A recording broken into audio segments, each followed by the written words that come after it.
Pacers go to Philly with all their guys back. They look good for parts of the game, and they just keep giving the ball to the Sixers over and over and over and over. Turnovers kill them, rebounds kill them. They lose. Their crunch time stinks again. A lot to discuss on today's Locked On Pacers podcast.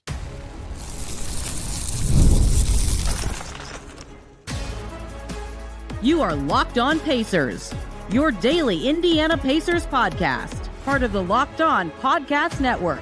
Your team every day.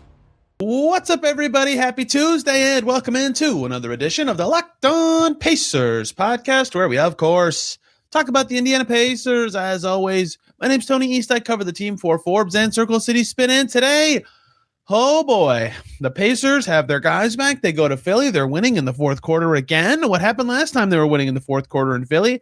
They got their butts kicked down the stretch. Guess what? That happened again for a totally different reason. It was not Joel Embiid induced this time. It was turnover induced as the Pacers fall by 9 with 22 turnovers to their name. The possession battle got completely out of hand, comically bad, unforced at times turnovers in a way that just gave the Sixers easy chances. Why did this happen? What can the Pacers do about it? Did anyone play well? Did they find any solutions with their team more so intact than they were in Detroit? We have a lot to discuss from this game. I am wearing an IU football jersey and a Big Ten championship shirt under it, and I will do my best to not talk all about that today. But yes, I am. I'm very excited. Okay, so the Pacers lose, and obviously you could take one glance at the box score and see their immediate biggest issue. If you watch the game, it was even worse than the numbers suggest. 22 turnovers for the Pacers in this game, and they started early with this problem. And you'd think this is something that when it happens poorly for them, for example, they just won a game in Charlotte where when they start early with turnovers, you know, you get to the halftime interview and then somebody tonight, in this case, it was Jenny Busick and Tony Bradley. They say, yeah, we're turning it over too much. We got to clean that up. And then the second half, they usually do. And then they end the game with like 16 to 18, which is still too many. Tonight that happened where they had a lot in the first half, and then at halftime, Jenny Busick and Tony Bradley said, yeah, turnovers are too high, and then they did it again. They're tied for their third most turnovers in a game this season. If they have over 20 in a game, they are winless. That is the first game in Detroit, their game in Golden State, the game they just played in Detroit. So two of those games are when they rested everybody. And that game in Miami where the fourth quarter was absurd. Every other game they've had 20 or fewer, and they give themselves more of a chance. It is so hard to play from that big of a possession battle deficit. And I did a whole segment right around Christmas about an understated problem in the Pacers' offensive struggles this season being exactly that. Their possession battle focus and results are not where it was last year, right? With Haliburton, obviously, they have a superhuman possession battle god, but you can't have it be 22 turnovers to 8. That just can't happen. And this game was not like unique in that they've seen these challenges before, but the Sixers did send a lot of the stuff at them that gives them the most fits with this group of players. Not every time, but they will blitz coming around a screen. And it's like, doesn't matter who the ball handler is. It was more often than not the point guards, but a lot of guys turn around a screen and see guys running at them. Aaron Nesmith saw a couple of those. He had 6 turnovers. Andrew Nembhard saw a bunch of those. He had 5. That's half of the team's turnovers. Double teaming quickly, one, that's a problem for every Pacer, but especially with Siakam, and like blind doubling him to where basically that is like he's facing the basket and then he turns to pull out of a play, then bringing the second player so he doesn't know where they are. He turns into them. They can strip it from behind him easy. He had 4 turnovers. Those 3 combined for 15 of the 22. For reference, the Sixers had 8 as a team. Any combination of Siakam, Nesmith, Nembhard, just 2 of them, had more turnovers than the entire Sixers team. So that's obviously already a huge problem, right? A couple guys had a couple here and there. TJ McConnell had 2. Jarris had 1. Tony Bradley had 1. But those 3 were Jay Huff had 2, which is perplexing. He doesn't dribble or pass that much. That's a lot already. But the real problem is like typically I would say like 1 to 1.2 is the number of points off of turnovers, maybe a little higher than that. You can expect from an opponent in a game or expect from a team in a game. The Sixers, for example, had 8 turnovers. The Pacers scored 7 points off of them because about half your turnover, not half, but some percentage of your turnovers are dead ball turnovers. The ball just immediately goes out of bounds. You can't score off that, right? Or you get fouled or whatever. The Pacers had their 22 turnovers, and so many of them that I just described were like just in the flow of the game, the Sixers are instantly running up the floor. Even pre the turnovers getting out of hand, one of my earliest notes in this game was about how quickly the Sixers were turning their defense into offense. And it was my sixth note, in fact. I even numbered it because of how early it was in the game, because it was before the turnovers got so crazy. And so they're a quicker team, right? And the Pacers want them to not be. The Pacers want to be the quicker team in the game, and they couldn't be. The Sixers turned it from defense to offense so easily. So with those 22 turnovers from the Pacers, they had 28 points, a good ratio, and a lot of points. They were converting a lot of those in the open floor out and running 25 fast break points for Philly, 8 for the Pacers. Right? That is how this game was lost stylistically, is the Pacers couldn't handle the defensive playmaking of Philly. The quick hands, the jumping the passing lanes, the doubles, the blitzes, the pressure. It just wasn't, no one could handle it. And when we get to individuals and we run through them, I'm sure it'll come up in notes like I have individual turnovers, but just generally that was the biggest thing that cost the Pacers the game. And you know what that always ends up being is a shot number difference. But if you look today, you wouldn't see that. 88 shots for the Sixers, 84 for the Pacers. That's only 4 more. Both teams shot about 47.5% in this game. The Pacers were better from 3. On raw percentages of efficiency, the Pacers were better. And they're only 4 shots behind. How'd they lose? Free throws. 22 more foul shots for the Sixers, and they had nothing to do with officiating. It had everything to do with them getting more possessions and turning those possessions into either Joel Embiid around the basket or one of their guards racing down the lane. 14 free throw attempts for the Pacers, 36 for the Sixers. The Sixers stunk at the line in this game and still made 13 more free throws in their 9-point win. So that is the big picture, obvious why the Pacers lost. But then you take that a step further, right? When you talk about the possession battle, turnovers are a huge part of it. It's probably the most interconnected part of the possession battle. But there's also the Houston Rockets model, or some other teams do this in different ways, of just getting rebounds, and particularly offensive rebounds. If you're a really great offensive rebounding team, you're going to get extra shots. The Pacers had 12 in this game. That's pretty good.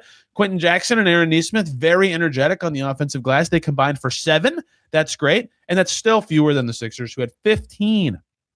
Don Barlow, it's what he does. And multiple for Joel Embiid, for Adembona, for Quentin Grimes. Just a mess.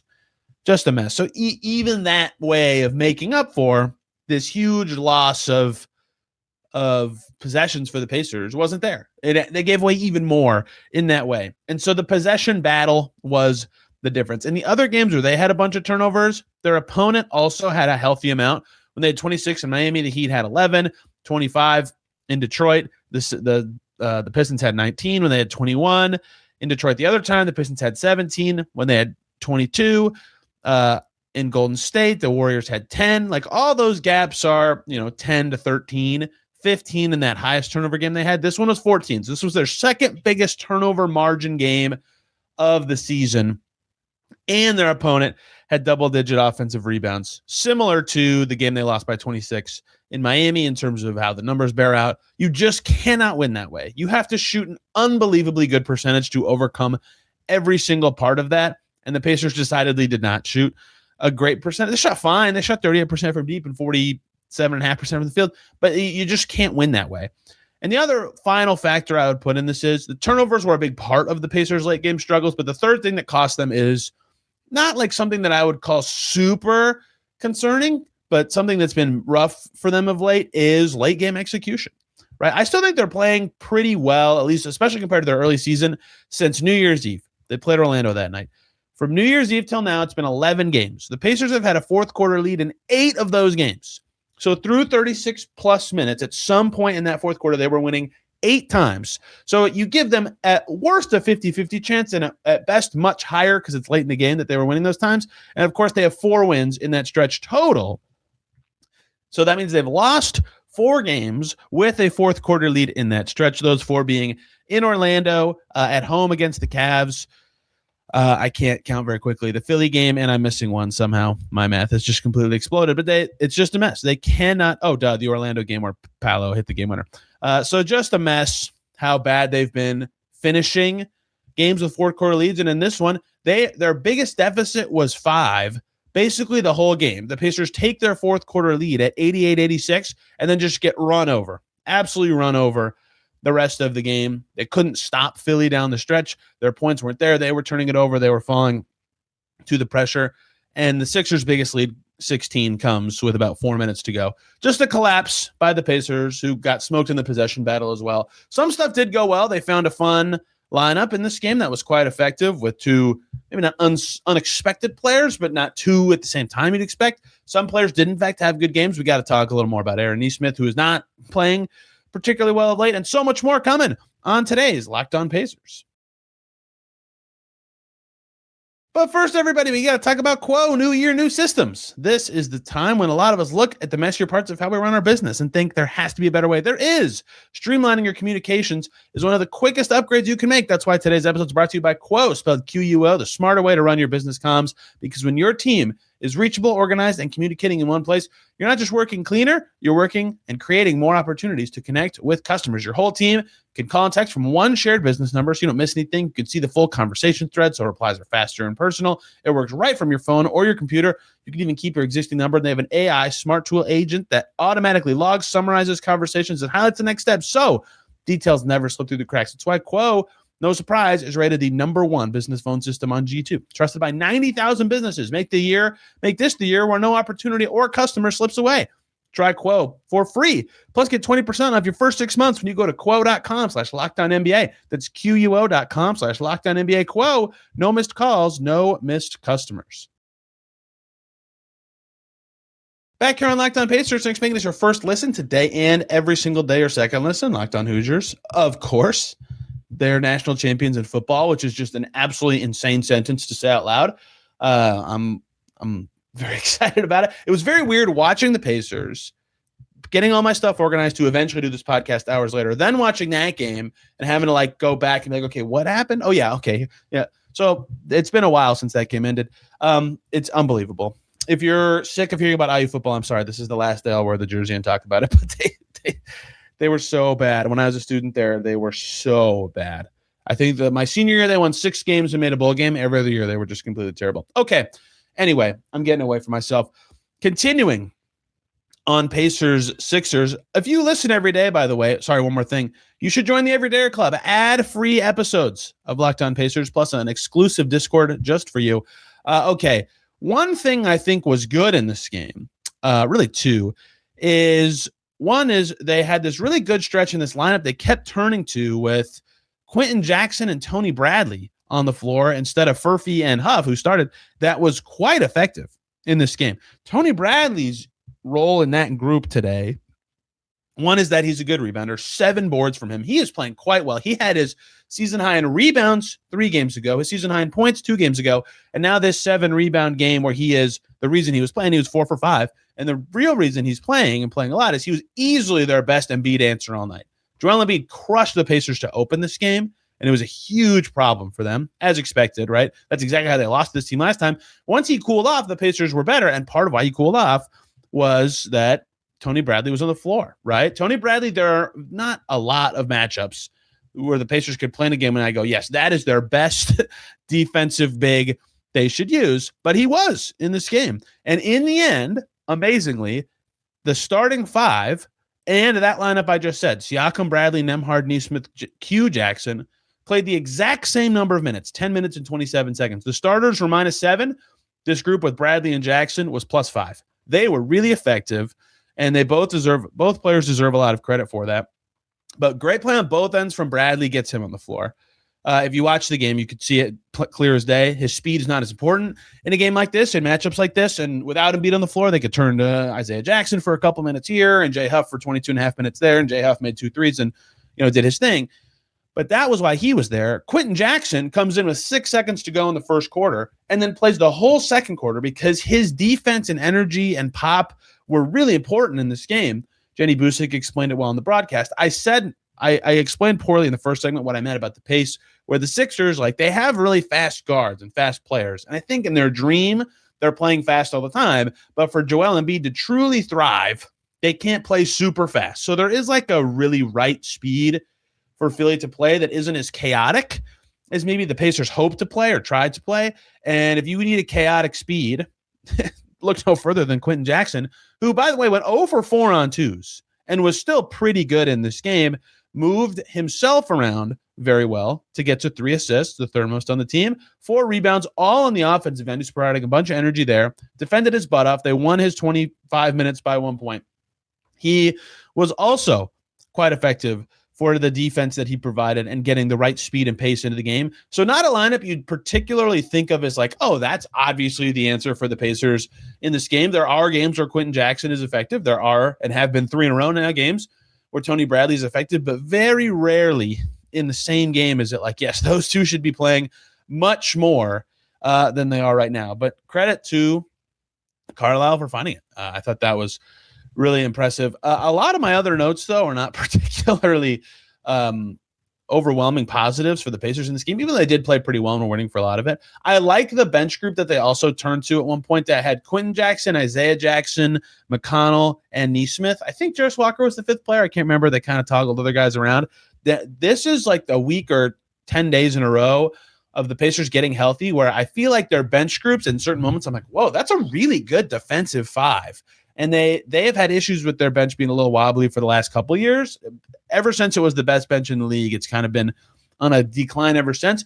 But they keep finding better groups that have made that better. And that, I think, has been just as much of like they have had stretches. They just had the worst scoring game for any NBA team this season. So hilarious timing to say this. But they've had less games recently where the bottom just falls out. Right? For a while, it was happening every night. And I think finding like that good group I already explained, like these defensive bench groups that I just talked about, having more resources available and just general time to have them click is giving them like more lineups that are effective or more options that are effective in a way that makes it less likely or less plausible for the bottom to just completely, it's gone, they lose, they're screwed. It kind of happened at the end of this game. Okay, another thing and another player that has to be talked about. Aaron Nesmith is just colder than ice right now in a really poor, like he came back from injury and I felt like in my head, man, okay, he's making shots. This is good. Like he really struggled to start the season. He's finally turning things around a little bit. Entering this game, he was at 36.3% from 3, which is below his average, but he's taking way more than he ever has. Over 7 a game. He's never even taken 5. So the difficulty is they're harder without Haliburton anyway, and they're harder because he's taking harder ones in general. His 2-point percentage is worse than his 3-point percentage, 35.7%. So he's 36% from the field entering this game. So back when he returned from injury, he had 2 3-for-7 games and a 5-for-11 game in a 3-game stretch. So he returned in Miami from that game to when they played in Charlotte and broke their losing streak. He was shooting 45% from 3, 44.7 on 6.7 attempts per game, 40% from the field. So like totally solid. It felt good to me the way he was finishing plays. Since then, 5 games, 4 for 12 against the Heat, 2 for 9 against the Celtics, 1 for 12 against the Raptors, 5 for 13 against the Pelicans, and now tonight, 1 for 9, including 0 of 6 from 3. Holy cold stretch. That he might be close to like 22 or 23% from the field in his last 5 games, and probably close to less, probably like 12% from 3, 12.5% on a healthy number of attempts. Aaron Nesmith has reached a status in my head of his shots, I feel like they're going in every time. And that's what's made this 5-game stretch just like, holy crap, he can't make anything. And so the threes are one thing. I like even what I just said about I trust his shot to go, and that really applies to the threes, right? He's made so many in his career. He was like one of the best shooters in the league last season. I have no doubt that will bounce back 1 this season and 2 when Haliburton is back. The twos are very weird and concerning. It is good in that before the season and even at times during the season, I just talked about this with Kyle Taylor, that he should be trying to expand his game. Drive hard, be aggressive, try to create against tough defenders, make stuff happen. He goes 1 for 3 on 2s in this game. He took 5 free throws. That was a team high. 11 rebounds, 2 blocks, 1 steal. A lot of stuff that's like very Aaron Nesmith-y in a way that's like, awesome, there he goes. Wind him up, watch him go. It's Aaron Nesmith. And then he misses every shot, and he has 6 turnovers, and he's just like, what was that? And so he had, for example, in this game, they had 2 turnovers in a row in the 4th quarter, and neither of them were him. I think both were Nembhard, actually, that were just like, bad turnovers. And Nesmith sprints back twice in transition and stops both fast breaks on his own. What? And then he also, like, that's a crazy sequence. And in the same game, he misses a dunk, which is like the summary of his season. Really powerful, awesome drive that he couldn't finish. He had a flop. Aaron Nesmith never flops. He couldn't finish anything. The missed dunk turned into a 3 for the Sixers. So that was a huge swing to go from, what would have been, I think, down 2, or I forget what it was. It was a 5-point swing. He just has to make some shots. Like, it's getting to the point where it's unignorable, even when he does all these other good things. And Aaron Nesmith has earned the trust of his teammates and his coaching staff and probably like every fan who watches him play. But this is a cold stretch in a time that they need him to be better than this. So Aaron Nesmith is under the microscope right now. He's got to find a way to get some shots in. You wondered if the rest would help like it did a certain other player that we'll talk about in the third segment. But this was not a good game from him. He's got to put the ball in the basket. Okay, let's do the notebook. That was kind of a notebook thing, but of other stuff that went well or poorly in this game, stuff you might have lost, one important rotation thing that happened that maybe you didn't even realize was something you need to pay attention to. It's all coming to close out today's Locked On Pacers. But first, everybody, we got to talk about TurboTax. Tax season doesn't have to take over your life. This year, TurboTax is making it easier than ever just to hand things off and move on with your day. With TurboTax full service, you can have your taxes done for you by a trusted local expert, start to finish without the stress or the guesswork. Instead of spending hours trying to figure out forms, you can meet with a local TurboTax expert in person or connect online. They handle everything from W-2s to your self-employment forms and work to get you every deduction. You can upload your documents, go about your day, and get updates right in the TurboTax app. It's a huge time saver and gives real peace of mind knowing your expert is handling it. For a limited time, you can have your taxes done by a local TurboTax expert for just $150 all in. If TurboTax expert doesn't file for you, if a TurboTax expert didn't file for you last year, just file by February 28th. Take taxes off your plate. Get back to your life. Visit TurboTax.com and book your appointment today. Back here on Locked On Pacers. Thanks for making this your first listen today and every single day. Or second listen, of course, should be Locked On 76ers. Hear about the winning side of this. Tyrese Maxey is an all-star starter. Donovan Mitchell is not. Crazy. Anthony Edwards is not. People thought that was crazy. I don't think that's as crazy. All-star starters. Not something the Pacers had to think about this year. Listen to your favorite Locked On show to hear more about either your snubs or a player making it who deserved to make it. Or just listen to Locked On Hoosiers again, because I don't know if you heard, they're the national football champions. Okay. Let's close up Pacers Sixers round 2. Another bad close for the Pacers in Philly. They threw the ball all over the gym. Andrew Nembhard. This is not really anything anecdotal about his game. He had 25 points and 5 assists. That's great. He made some threes. He made some jumpers.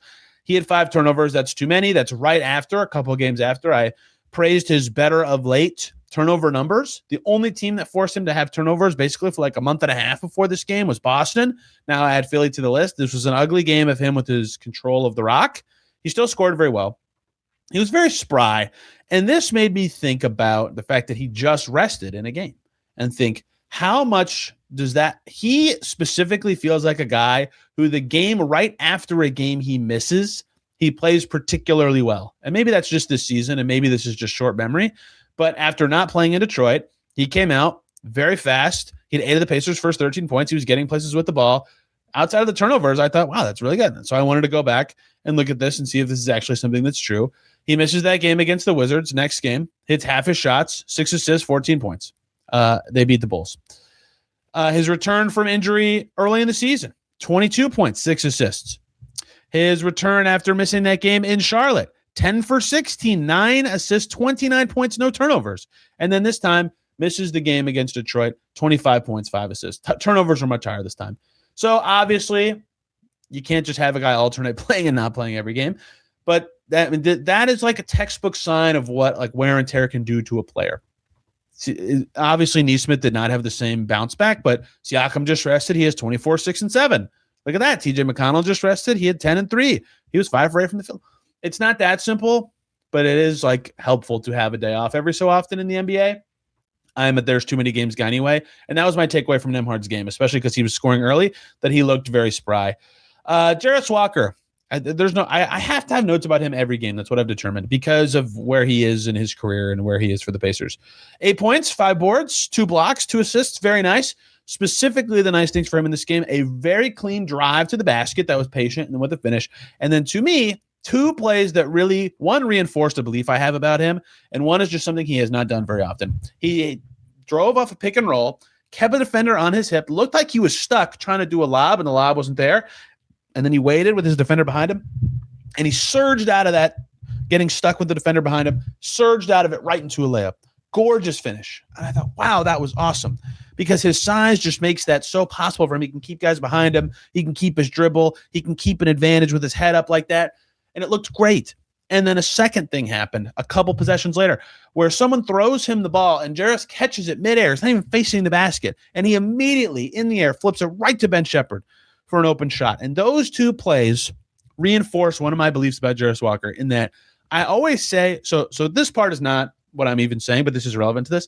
With him, I always say, I think when the defense is already bent or cracked, he's very good at continuing to keep the advantage alive and moving the ball to the right spot or making a good decision.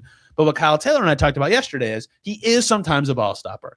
My theory that I've been working on for about all of 7 days is that when he has the option to shoot as one of his options when he catches the ball, he stops and thinks too long, should I shoot or not? But when he doesn't have the option to shoot, he makes a smart toward the rim decision or a good pass very quickly. And so when you don't have an open three and you're executing a pick and roll and you have to keep the defender on your hip, you're thinking about creating and keeping an advantage. And then lo and behold, you create that advantage for yourself.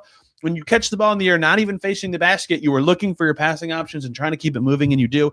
I don't know how you can get that spirit into everything for Jarris, like including the shot. It's very hard, right? If it goes against the way you play, it goes against your natural instincts. But those were awesome, great plays from him in this game. I'm not saying he played a perfect game, but that was very noteworthy. Really strong shooting start early for the Pacers. And I wondered early, before the turnovers got a hand, if the Pacers were going to win, because it didn't really feel like the shot quality favored either team. I still don't feel that way, and the game's over. And once the bench came in, like I thought, if they could generate good offense, the Pacers will win. And the bench came in and didn't score that great, and the Pacers were only down 1. I thought at that point they were going to win. There was a lot of good stuff happening.